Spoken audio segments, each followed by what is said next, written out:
میں عموماً گفتگو کے دوران رد کیا کرتا ہوں سمجھنے کے لیے، یا اللہ تو سب کچھ دے سکتا ہے، ہمیں کہتا ہے دے، اس کو محتاج بنا دیا ہے، ہمیں دینے والا، ہمیں سے مراد دینے والے کو کہا کہ تو دے، تو یا اللہ تو ہی دے دے۔ وہ اتنا رحیم ہے، اتنا کریم ہے، اتنا بخشنے والا ہے، وہ کہتا ہے کہ میں چاہتا ہوں تمہیں عزت ملے، سبحان اللہ، سبحان اللہ، تمہیں واہ واہ، عزت ملے۔ تو موضوع ہے عفو و درگزر۔ جی، اللہ کی ذات جب یہ انسان کوئی کوتاہی کرتا ہے، غلطی ہوتی ہے، گناہ ہوتا ہے، چاہے انسانوں کے حوالے سے ہی ہوتا ہے، اللہ کا کون کوئی کیا بگاڑ سکتا ہے، تو وہ جو نافرمانی کرتا ہے اسی کو گناہ کہا جاتا ہے۔ تو اس میں درگزر عفو کا پہلو اللہ نے یہ رکھا ہے کہ اس فرشتے کو حکم ہوتا ہے کہ اس نے ارادہ کیا ہے، اس کا گناہ ابھی نہ لکھنا، سبحان اللہ، بالکل ٹھیک، پھر وہ گناہ کرتا ہے، پھر روک دیا جاتا ہے کہ ابھی نہ لکھنا، شاید میرا پیارا بندہ پشیمان ہو جائے، استغفار کر لے، توبہ کر لے اور اس گناہ سے ہٹ جائے، پھر جب وہ کر لیتا ہے تو پھر حکم ہوتا ہے ابھی بھی نہ لکھو، شاید یہ معافی مانگ لی، شاید یہ معافی مانگ لے۔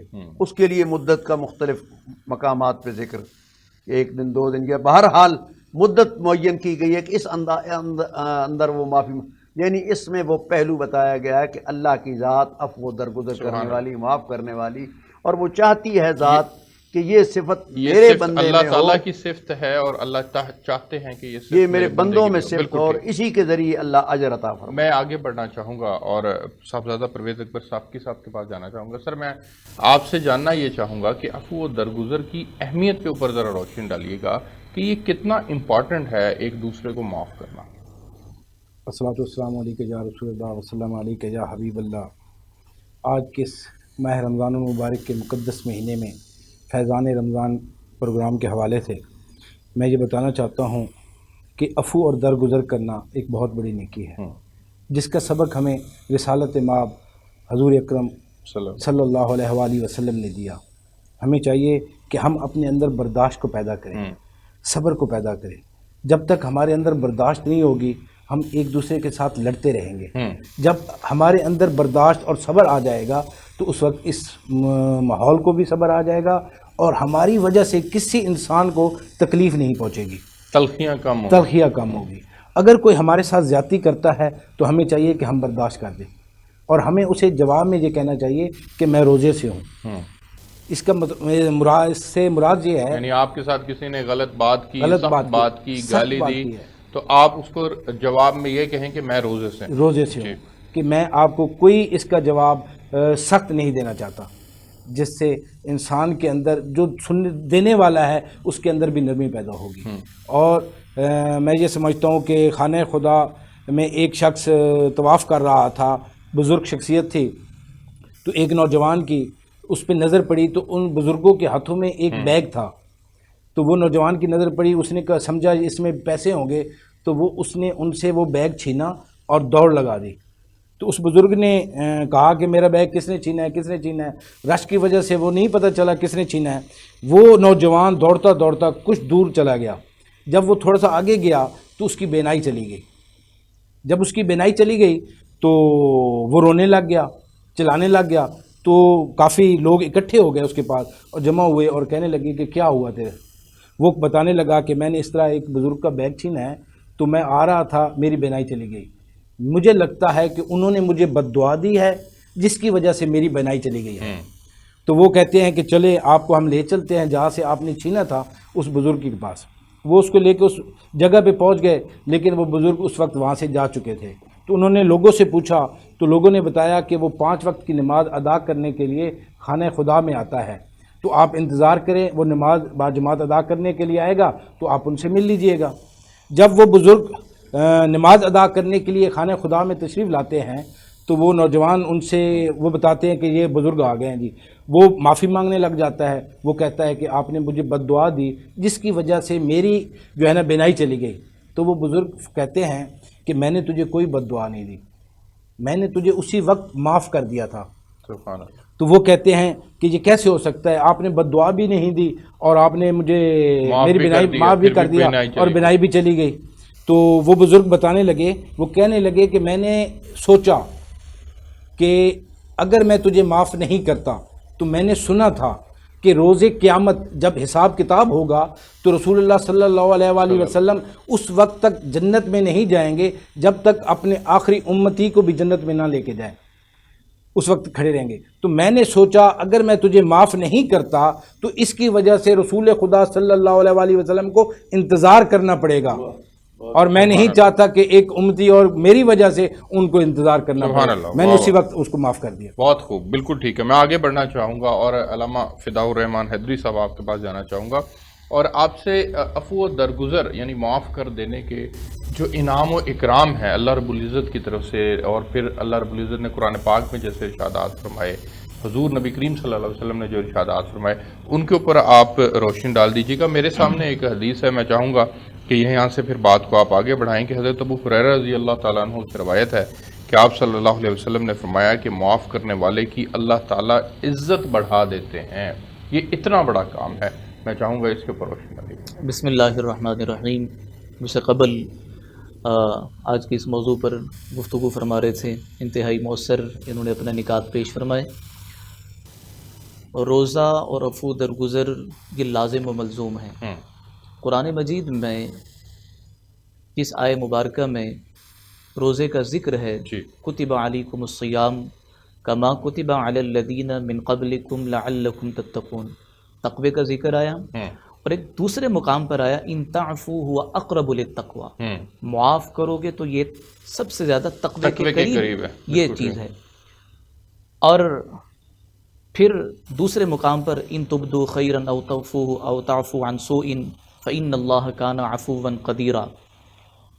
انعامات کے حوالے سے اللہ کے نبی صلی اللہ علیہ وسلم نے بشارتیں ارشاد فرمائی ہیں کہ ایک شخص جو حق پر ہوتے ہوئے دوسرے کو معاف کرے گا، اس کے لیے اللہ کے نبی صلی اللہ علیہ وسلم نے خوشخبری بیان فرمائی۔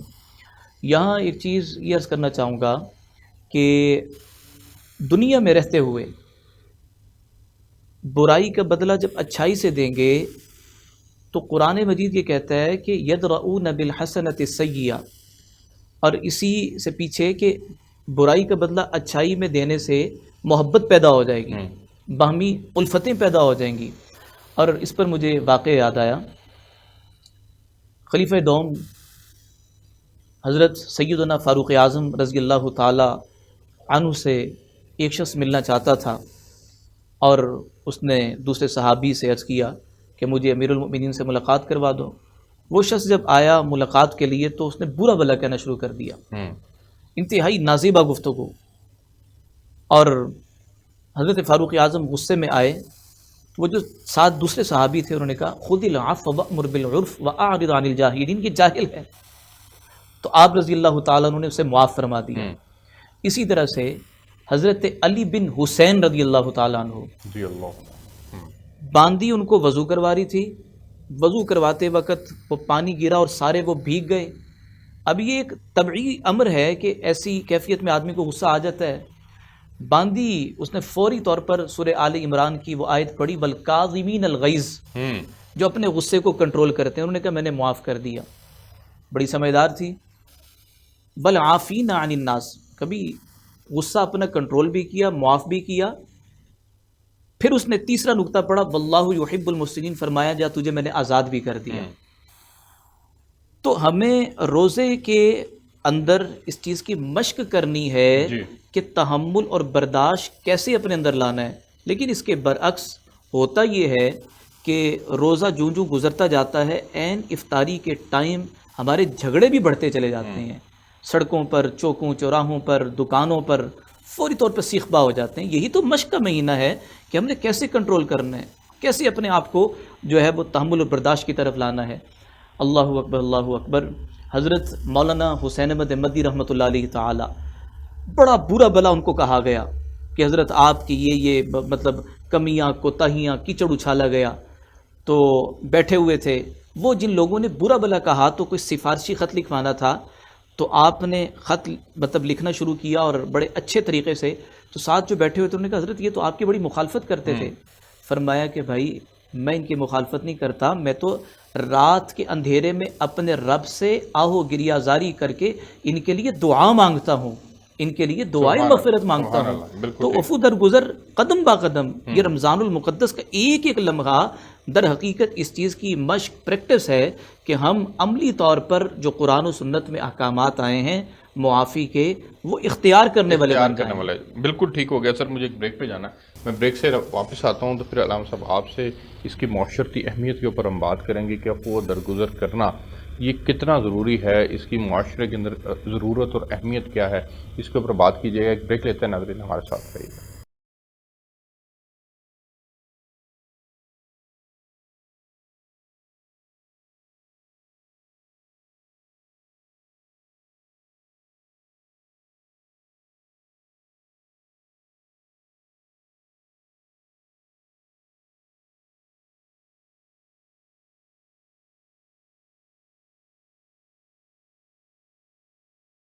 جی ویلکم بیک ناظرین. آج ہم بات کر رہے ہیں روزہ اور عفو و درگزر کے موضوع پر. حافظ کاظم رضا صاحب، عفو و درگزر کی جو معاشرتی اہمیت اور ضرورت ہے ذرا اس کے اوپر روشنی ڈالیے گا پلیز.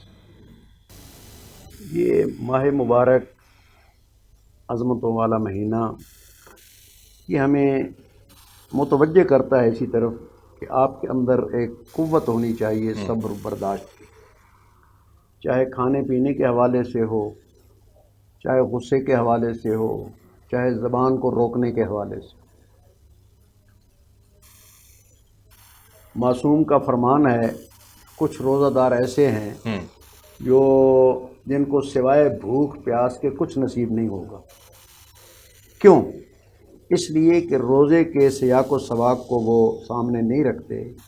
روزہ صرف کھانے پینے سے رکنے کا نام نہیں ہے. روزہ ہاتھ کا بھی روزہ ہے، زبان کا بھی روزہ ہے، آنکھ کا بھی روزہ ہے.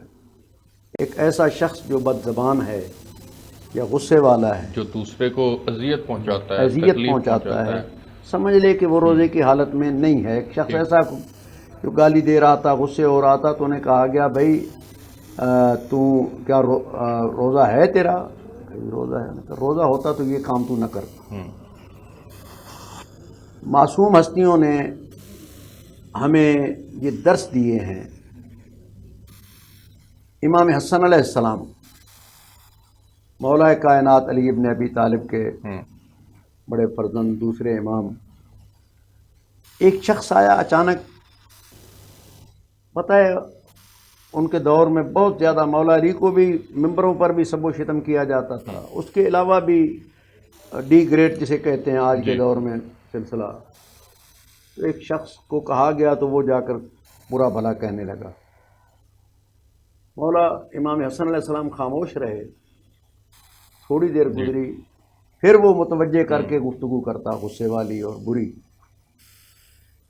جب تیسری مرتبہ اس نے جھنجھوڑ کر اس حوالے سے کہ یہ تو متوجہ ہی نہیں ہو رہے، متوجہ ہوئے تو ان کا میں آپ کو کہہ رہا ہوں. مولا امام حسن علیہ السلام ارشاد فرماتے ہیں بھائی میں سن رہا ہوں، مجھے معلوم ہے یہ باتیں وہی کرتا ہے جو پریشان ہوتا ہے. تجھے کوئی پریشانی ہے؟ واہ واہ واہ واہ. تجھے کوئی پریشانی ہے؟ مجھے اپنی پریشانی بتا. تجھے اگر سواری کی ضرورت ہے تو حسن دینے کے لیے تیار. اگر تجھے کھانے پینے کی کسی چیز کی ضرورت ہے تو تجھے دینے کے لیے تیار. سبحان اللہ. واہ.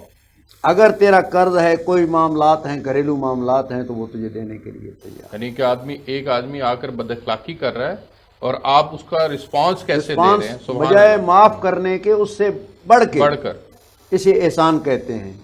یہ معصوم ہستیوں کا وتیرہ یہی رہا. یہی کہتے ہیں نا کہ ایک ہوتا ہے خیرات کرنا اور ایک ہوتا ہے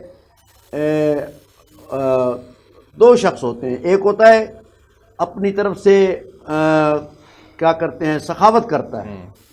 سخاوت وہ ہوتی ہے جو اپنے پاس سے ضرورت کا کسی کو دے دینا. اور سخاوت سے بڑھ کے یہ ہوتا ہے کہ اپنی ضرورت کسی کے حوالے کر دینا. سبحان اللہ. تو یہ ہستیاں وہ ہیں کسی کی زبان روکنے کے لیے. ایک شخص کو حکم دیا گیا، معصوم نے ارشاد فرمایا، آج ہی جمعہ کے خطبہ میں بھی میں نے یہ عرض کیا ہے کہ انہیں کچھ باتیں معصوم امام جعفر صادق علیہ السلام نے ارشاد فرمائیں. تو وہ کہنے لگا جی مجھے یہ بہت باتیں پسند آئی ہیں، میں چاہتا ہوں کہ میں انہیں آگے پھیلاؤں. میں انہیں آگے پھیلاؤں. آگے پھیلاؤں.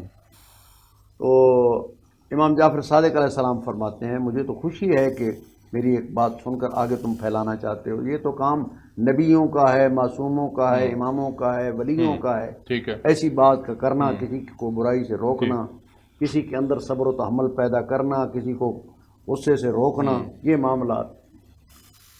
میں کہا ٹھیک ہے مجھے اجازت ہے. ہاں لیکن ایک شرط ہے، تو یہ کام ضرور کر لیکن زبان سے نہیں بات کرنی. ٹھیک ہے.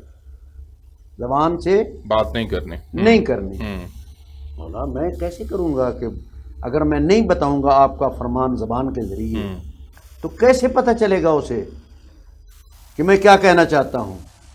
انہوں نے کہا کہ تم اپنی زندگی کا دستور ایسے بنا، اگر کوئی برا بھلا کہتا ہے تو اسے معاف کر دے. سبحان اللہ. کوئی اگر غصے ہوتا ہے تو اس سے نرمی کے ساتھ پیش آ. کوئی اگر بھوکا ہے تو اسے دے. کھانا کھلا. کوئی پریشان حال ہے تو اس کی پریشانی دور کر. کوئی مریض ہے تو اسے جا کر تو اپنے عمل و کردار کے ذریعے بغیر بولے ہماری تبلیغ جا کر پہنچا. سبحان اللہ. بالکل ٹھیک.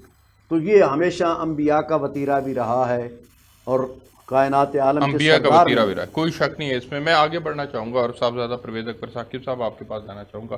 حضرت عبداللہ بن عمر بن عاص رضی اللہ تعالیٰ عنہ سے روایت ہے کہ آپ صلی اللہ علیہ وسلم نے فرمایا تم مخلوق پر رحم کرو اللہ تم پر رحم فرمائے گا، اور تم لوگوں کو معاف کرو اللہ تمہیں معاف کرے گا. یہ جو بات ہے کہ تم لوگوں پر رحم کرو، مخلوق پر رحم کرو، اللہ تم پر رحم کرے گا، اور تم لوگوں کو معاف کرو اللہ تمہیں معاف کرے گا، یہ آج ہمارے معاشرے کا حصہ بہت کم ہے. ہمارے تھانے کچہریاں، ہمارے گھر بار، لڑائی جھگڑے، معاملات، مسائل بڑھتے چلے جا رہے ہیں. معاشرہ اس طرف آ نہیں رہا، لوگوں کے اندر معاف کرنے کا جذبہ نہیں ہے. میں چاہوں گا کہ یہ کیسے انسان کے اندر پیدا ہو سکتی ہے، یہ بات کیسے معاشرے میں ہر آدمی کا حصہ بن سکتی ہے، ذرا اس کی اہمیت پہ روشنی ڈالیے گا. اسلام بھائی، میں جیسے آپ کو پہلے ہی بتایا تھا کہ ہمارے اندر برداشت ختم ہو چکی ہے. اگر ہمیں کوئی ایک بات کہتا ہے تو ہم اس کو جواب میں دو باتیں کہتے ہیں.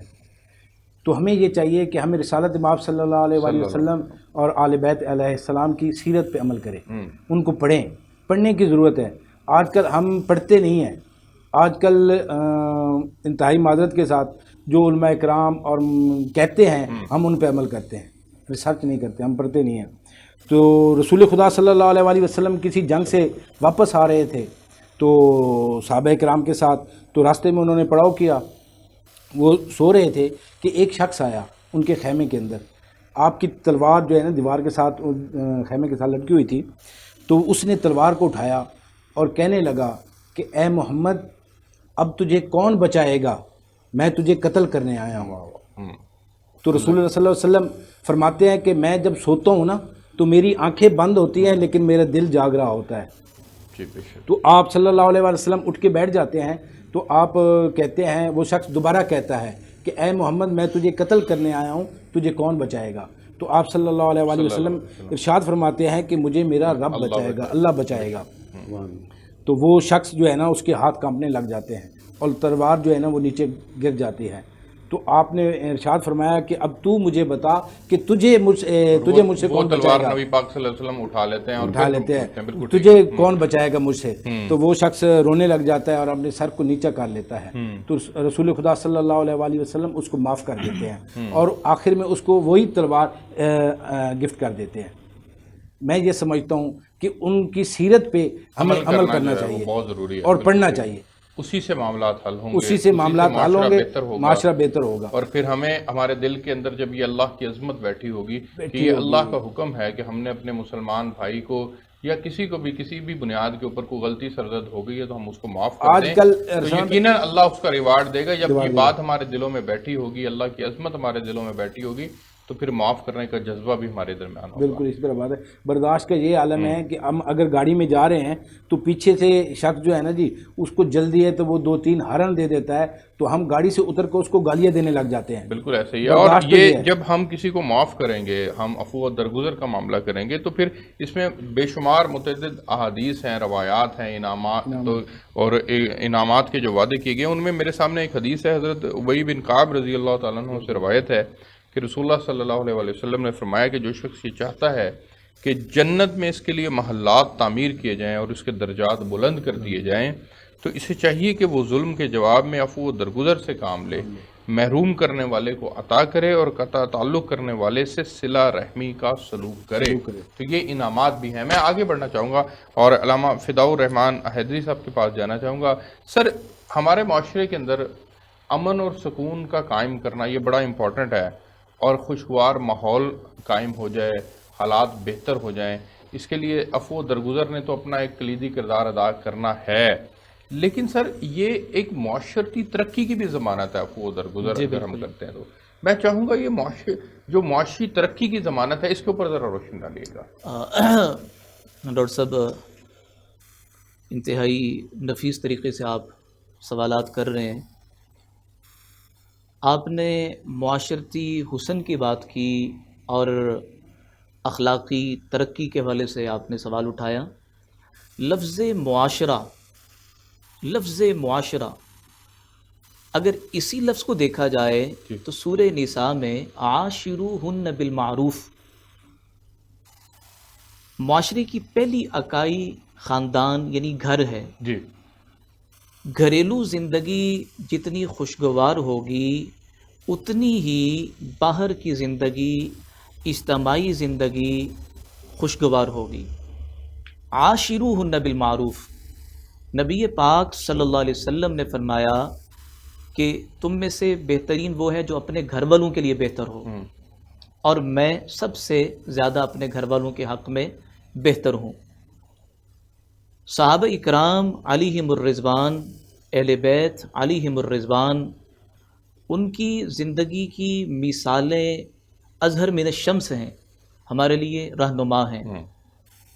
اس وقت المیہ یہ ہے کہ ذاتی طور پر میری یہ چاہت ہے کہ میرا بن جائے، میرے لیے بن جائے۔ اس بنانے کے لیے قریبی رشتے جن کو جوڑنے کا حکم قرآن مجید میں آیا وہ ٹوٹتے ہیں، وہ ٹوٹتے چلے جائیں۔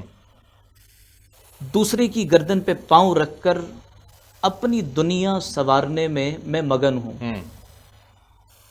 تو اس لیے بنیادی طور پر ہم نے قرآن مجید کو دیکھنا ہوگا جس نے ذوی الارحام، رحم کے رشتوں کو برقرار رکھنے کا درس دیا کہ یہ قریبی رشتے ہیں۔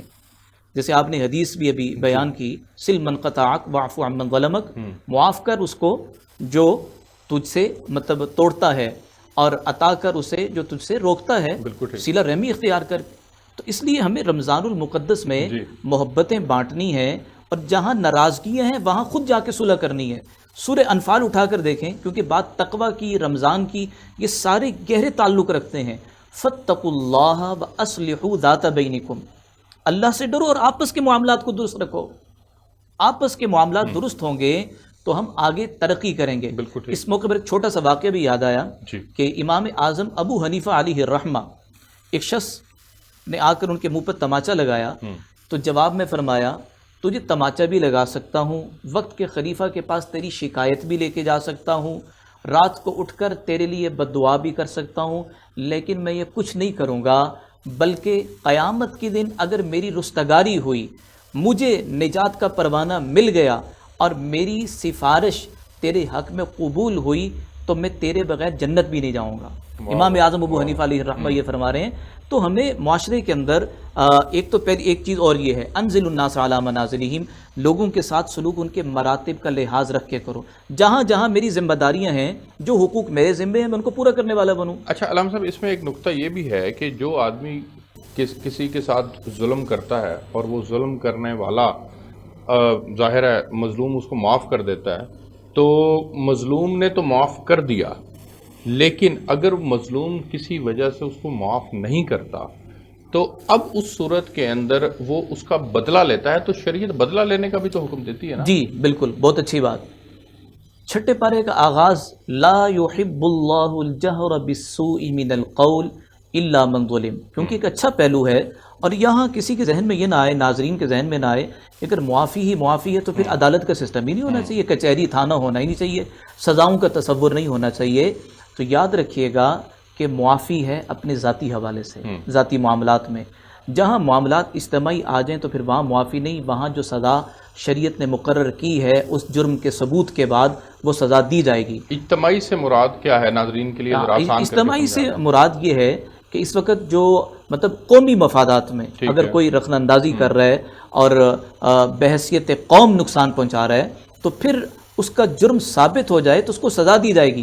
وہاں معافی نہیں ہے کہ جی ہم معاف کر دیں، جب اس کا جرم ثابت ہو جائے تو اس کو سزا دی جائے گی۔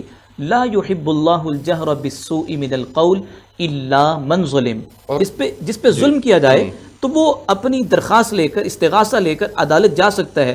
یہاں ایک چیز اور بھی کہ ہم نے معاف کرنا ہے لیکن جس کو ہم معاف کر رہے ہیں اس کو سمجھائیں بھی۔ بعض دفعہ یہ ہوتا ہے کہ میں کہتا ہوں میں نے جی درگزر کیا، میں نے معاف کیا، اور جیسے مطلب ہمارے ہاں گلی محلوں میں ایک ہوتے ہیں کنٹوٹے ہو جاتے ہیں، کوئی بدتمیز آوارہ لوگ ہوتے ہیں، میں معاف کر دیتا ہوں باوجود اس کے کہ میں اس کو سیدھا کرنے کی طاقت رکھتا ہوں، اپروچ ہے میرے پاس، میں کہتا ہوں میں نے جانے دیے، درگزر کیا۔ اب وہ بندہ مزید دلیر ہونے لگتا ہے اور لوگوں کو نقصان پہنچاتا ہے۔ اس حوالے سے میں دیکھنا یہ ہے کہ معاشرے میں توازن برقرار رکھنے کے لیے اگر کوئی آدمی ایسی حرکتیں کرتا ہے تو قانون کے حوالے بھی اس کو کروائیں۔ بالکل ٹھیک۔ معافی کا یہ مطلب نہیں ہے کہ ہم جو ہے نا ہر وقت، ہر آن، ہر لمحے، ہر قسم کے مجرم کو معاف کرتے جائیں۔ معافی کے بھی کچھ تقاضے اور پہلو تقاضے ہیں۔ ہیں، بالکل ٹھیک ہے۔ آگے بڑھتے ہیں اور آگے ناظرین ایک بریک لیتے ہیں، بریک سے واپس آئیں گے تو پھر یہ عفو و درگزر کے موضوع کے اوپر تفصیل سے ہم بات کریں۔ حافظ کاظم رضا صاحب سے جو ہے گفتگو کو آگے بڑھائیں گے، ہمارے ساتھ رہیے۔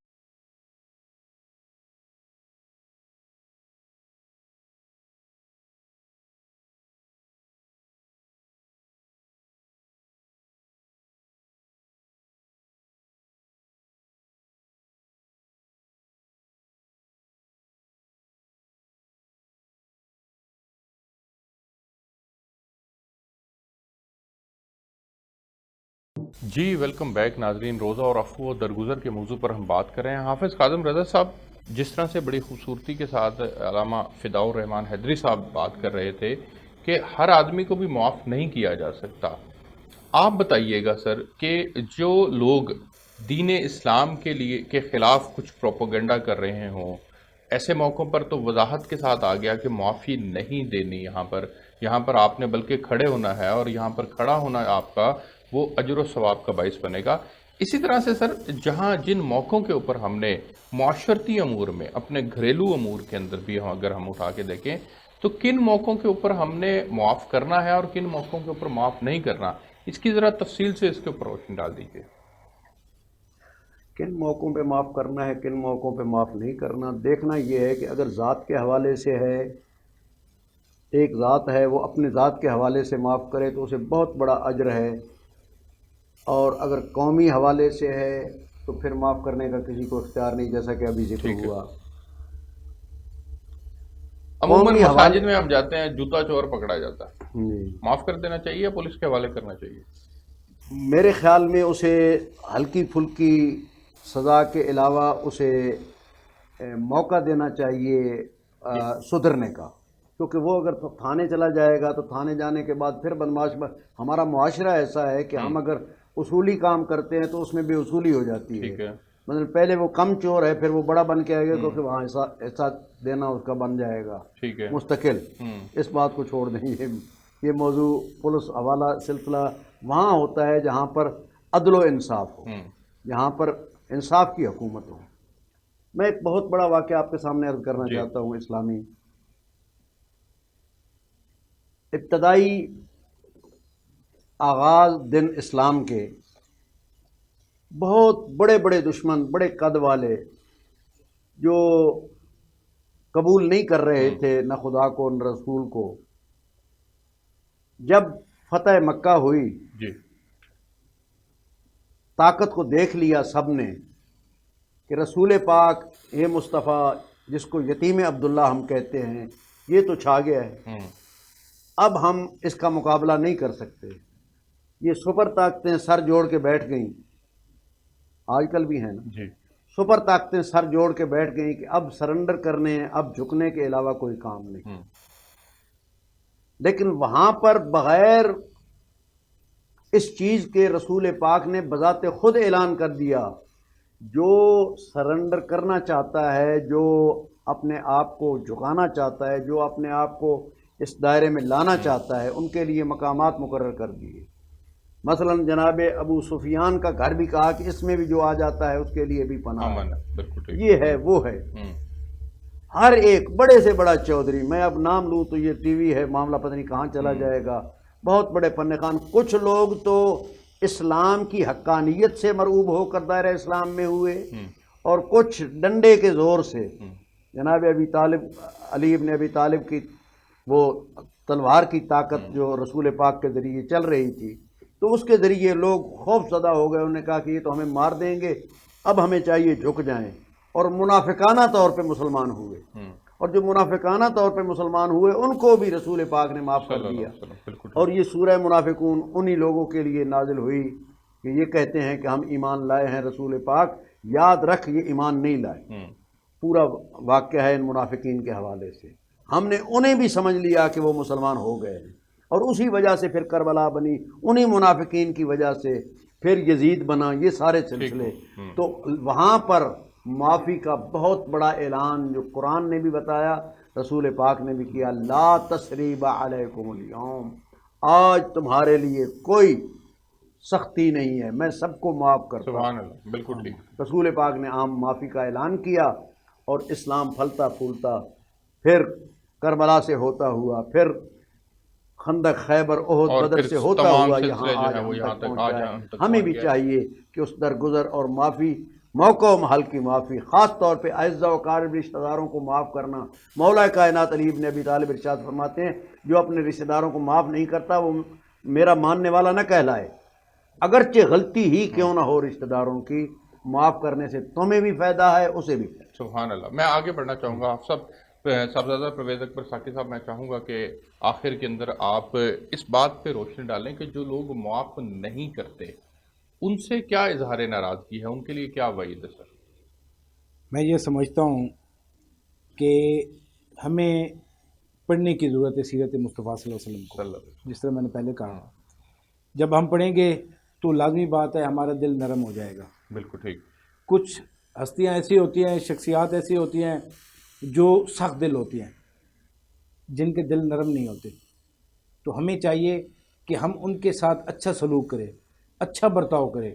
جو ہمارے یہ اچھا دلوں سلوک کی نرمی اللہ کی نعمتوں میں سے ایک نعمت ہے، بالکل ایسے. بالکل نعمت ہے. اچھا برتاؤ کریں گے، ہمارا اچھا برتاؤ دیکھ کر اس کا دل میں نرمی پیدا ہوگی. اس لیے کہ میں اس کے ساتھ زیادتیاں کرتا ہوں، یہ میرے ساتھ اچھا برتاؤ کرتا ہے. ایک دفعہ مولا کائنات کسی جنگ میں لڑ رہے تھے تو مخالف بڑی باتیں کر رہا تھا، تو اس سے مقابلہ ہوا تو مولا کائنات نے اس کو زیر کر دیا. اپنی تلوار چلانے لگے اس کے اوپر، تو اس نے مولا کائنات کی طرف تھونک دیا. تو مولا کائنات نے اپنی تلوار کو روک دیا اور اس کو جانے دیا. تو صحابہ کرام اور موجود تھے تو انہوں نے کہا کہ یہ تو زیر ہو گیا، آپ کے خلاف بڑی باتیں کر رہا تھا، آپ نے اس کو کیوں نہیں قتل کیا؟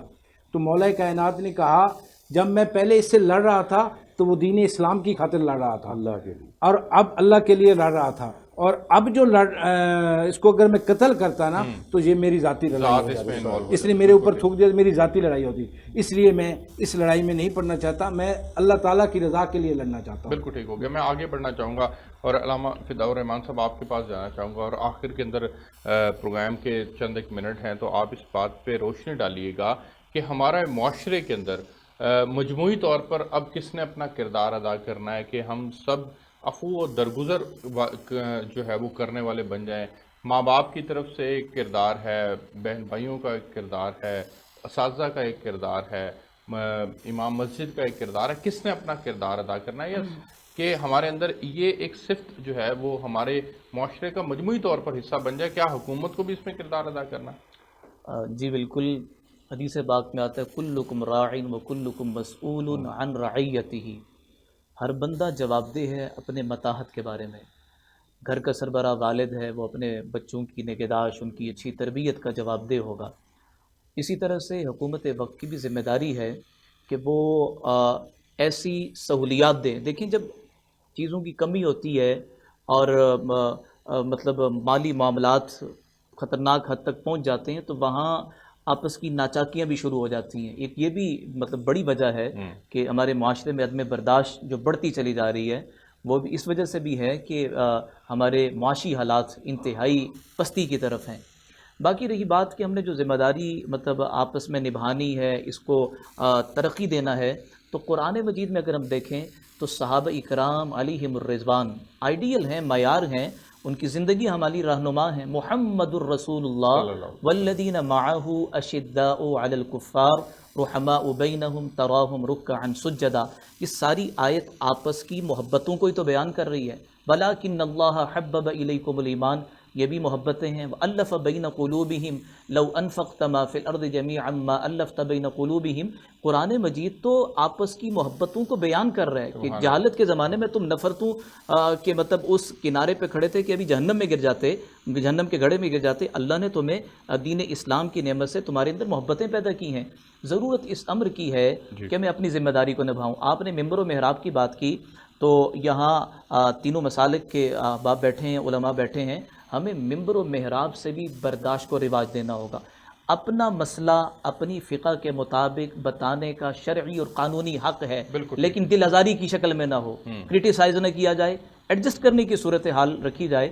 تو سب سے پہلے میں یہ سمجھتا ہوں کہ ہماری مساجد میں خوشگوار ماحول ہو اور اتحاد کا درس ہو، اعتدال ہو، تو انشاءاللہ مساجد میں جب محبتوں کا ماحول ہوگا تو باہر بھی محبتیں آئیں گی، بانٹیں، بالکل ٹھیک ہو باہر گیا۔ بھی محبتیں آئیں گی۔ آپ کا بہت شکریہ، آپ تینوں مہمانوں کا بہت شکریہ۔ ناظرین، آپ نے پروگرام دیکھا، آج ہم نے روزہ اور عفو و درگزر کے موضوع پر بات کی۔ ہمیں اس پروگرام سے اجازت دیجیے، اپنا فیڈ بیک ضرور دیجیے گا۔ آپ سے کل ملاقات ہوگی، تب تک کے لیے اللہ حافظ۔ جزاک